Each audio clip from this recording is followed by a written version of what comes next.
Bismillah, Assalamualaikum warahmatullahi wabarakatuh.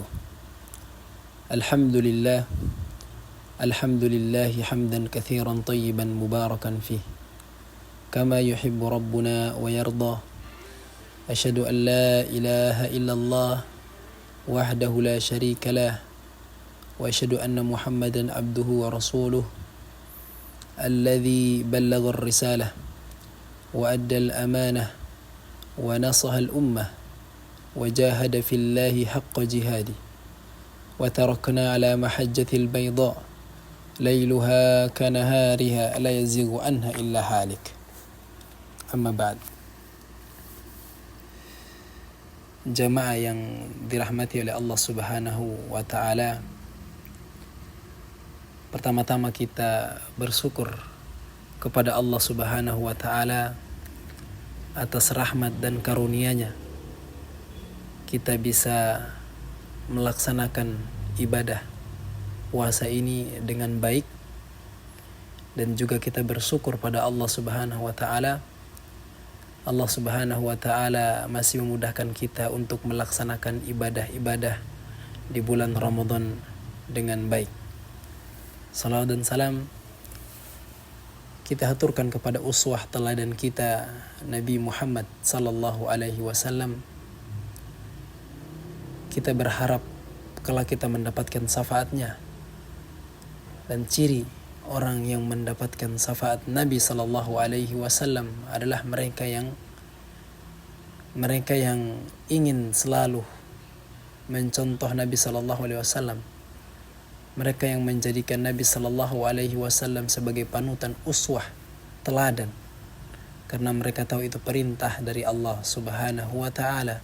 Sebagaimana Allah berfirman, "Laqad kana lakum fi Rasulillahi uswatun hasanatun liman kana yarjullah wal yawmal akhir wa dzakarallaha katsira." Sungguh telah ada pada diri Nabi sallallahu alaihi wasallam itu uswatun hasanah, teladan yang baik. Jangan sampai kita mengambil teladan selain Nabi sallallahu alaihi wasallam. Liman kana yarjullah, bagi siapa yang mau berjumpa dengan Allah Subhanahu wa taala. Kalau kita ingin Allah cinta kepada kita, Allah ridha kepada kita, maka jadikanlah Nabi sebagai teladan kita agar kelak kita mendapatkan syafaatnya. Amin ya rabbal alamin. Jamaah yang berbahagia, yang dimanapun berada, yang dirahmati oleh Allah Subhanahu wa ta'ala, saya akan menyampaikan satu judul yang luar biasa,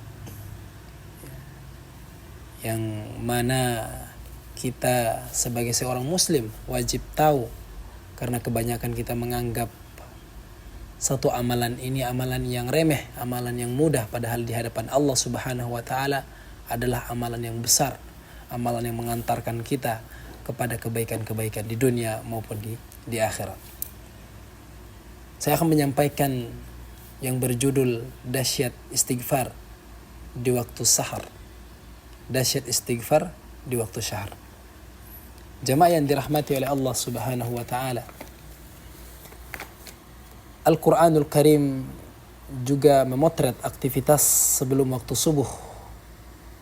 Itu adalah waktu orang yang beriman bangun, yaitu waktu sahar. Waktu kita bangun yaitu waktu sahar. Waktu sahar adalah Allah berfirman, "Wabil ashari hum yastaghfirun." Dan pada waktu sahur berarti belum subuh. Jemaah yang dirahmati Allah Subhanahu wa taala, apapun waktu sebelum subuh adalah waktu disebut dengan waktu sahar. Pada waktu sahar itu atau waktu sahur, muslimin beristighfar kepada Allah Subhanahu wa ta'ala. Makanya ketika kita bangun sebelum subuh melakukan aktivitas tahajud umpamanya, maka sisakan waktu juga untuk Al-Quran dan istighfar. Jadi bukan hanya kita sholat tahajud saja, akan tetapi kita juga dianjurkan untuk qiraatul Quran di situ, membaca Al-Quran dan istighfar sebelum datang waktu subuh. Karena itu juga yang dipotret dalam Al-Quran selain bangun malam atau selain sholat tahajud. Kalau sholat tahajud Allah berfirman, wa minal laili fatahajjad bihi nafilatan laka asa ay yab'atsaka rabbuka maqaman mahmuda. Bicara tentang qiyamul lail, Quran mengatakan, ya ayyuhal muzammil qumil laila illa qalila nisfahu aw inqus minhu qalila aw zid alaihi warattilil qur'ana tartila. Masalah tilawatil Quran di malam hari. Berbicara tentang istighfar, Allah berfirman, wabil asharihum yastaghfirun. Dan di waktu sahur itu mereka beristighfar pada Allah Subhanahu wa taala. Di sini ada 3 poin, tapi saya hanya ingin berbicara tentang istighfar di waktu sahur. Istighfar jamaah yang dirahmati oleh Allah Subhanahu wa taala, inilah yang bisa jadi kita menganggapnya tidak nyambung. Tapi orang beriman, Masya Allah, istighfar, lihatlah bagaimana Nabi Allah Nuh alaihissalam dalam surat Nuh ketika mengiming-imingi masyarakatnya yang tidak kunjung mau beriman supaya mau beriman. Dan selalu begitu jamaah yang dirahmati oleh Allah Subhanahu wa taala. Bahasanya orang yang tidak beriman itu bahasa harta, bahasa duniawi. Baru kalau bicara itu nyambung. Karena kan mengiming-imingi mereka itu level mereka yang belum beriman. Iming-imingi supaya mau beriman tapi pakai urusan harta. Lihat ayatnya, Allah berfirman, a'udzubillahi minasyaitonirrajim. Faqultu astaghfiru rabbakum innahu kana ghaffara. Jadi Nabi Nuh itu ngadu pada Allah. Ngadu pada Allah, ya Allah, aku sudah pernah berkata pada mereka tapi tidak kunjung beriman juga mereka. Maka Allah mengatakan, istighfarlah kalian. Istighfarlah kalian pada Rabb kalian. Karena Dia Maha Pengampun. Kalau kalian sudah istighfar, kata Allah Subhanahu wa taala, Allah berikan balasan. Apa balasan Allah Subhanahu wa taala? Yursilis sama alaikum midrara. Allah kirimkan pada kalian yaitu hujan yang deras. Wa yumdidukum bi amwalin wa banin, dan Allah berikan kepada kalian amwalin wa banin, harta dan anak-anak. Jadi Allah kasih hujan dulu, begitu hujan kemudian harta dan keturunan. Kemudian Allah menjadikan kebun-kebun yang hijau-hijau itu kenikmatan sendiri, dan Allah jadikan sungai-sungai yang mengalir di bawahnya. Hal ini ternyata sumber awalnya adalah istighfar. Karenanya Hasan Al-Basri, ulama tabi'in rahimahullah, ketika suatu hari beliau didatangi, lagi duduk-duduk majelisnya. Dia lagi duduk-duduk, Hasan Al-Basri lagi duduk-duduk. Orang datang kepadanya, mengeluh tentang kemiskinan, mengeluh tentang susahnya. Kata Imam Hasan Al-Basri, istighfarlah kamu. Istighfar yang banyak. Setelah itu datang lagi orang mengadu masalah yang lain. Masalah yang berbeda dengan orang yang pertama tadi. Kata Hasan Al-Basri, banyaklah kalian istighfar. Dan hari itu datang beberapa orang dengan masalah yang berbeda-beda. Solusinya Imam Hasan Al-Basri adalah istighfar pada Allah Subhanahu wa ta'ala. Sampai muridnya nanya, ya Syekh, ini dari tadi orang datang bolak-balik masalahnya berbeda, kenapa solusinya istighfar? Kata Hasan Al-Basri, kata beliau, tidaklah kau membaca ayat faqultu astaghfiru rabbakum innahu kana ghaffara yursilis sama alaikum midrara wa yumdidukum bi amwalin wa banin wa yaj'al lakum jannatin wa yaj'al lakum anhar. Jadi istighfar itu kan orang memohon ampun. Astagfirullah, astagfirullah, astagfirullah.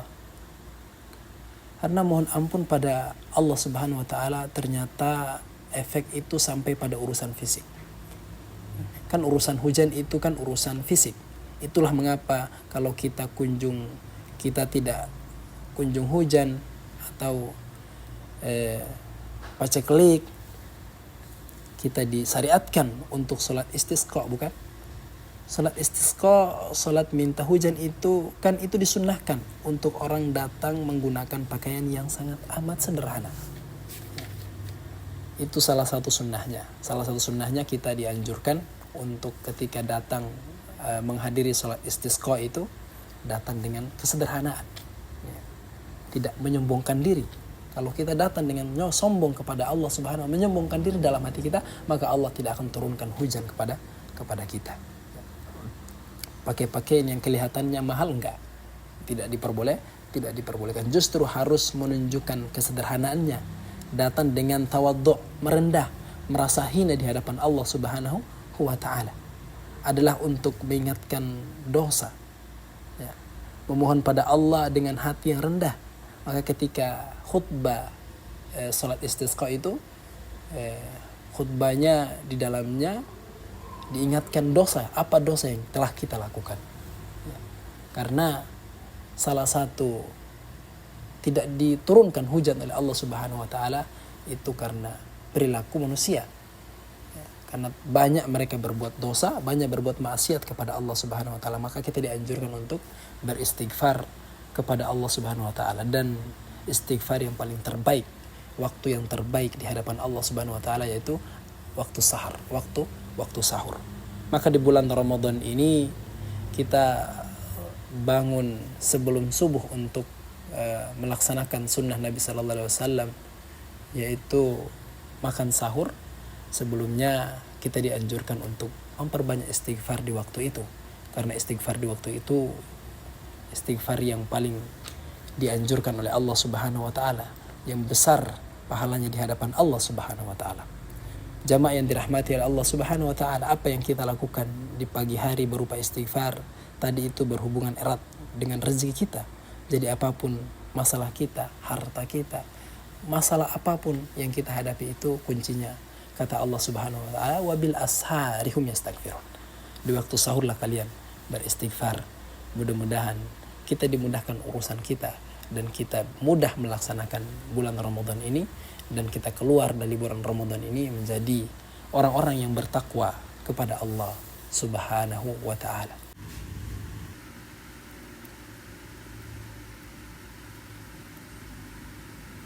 Lihada wastaghfir innahu huwal ghafurur rahim. Assalamualaikum warahmatullahi wabarakatuh.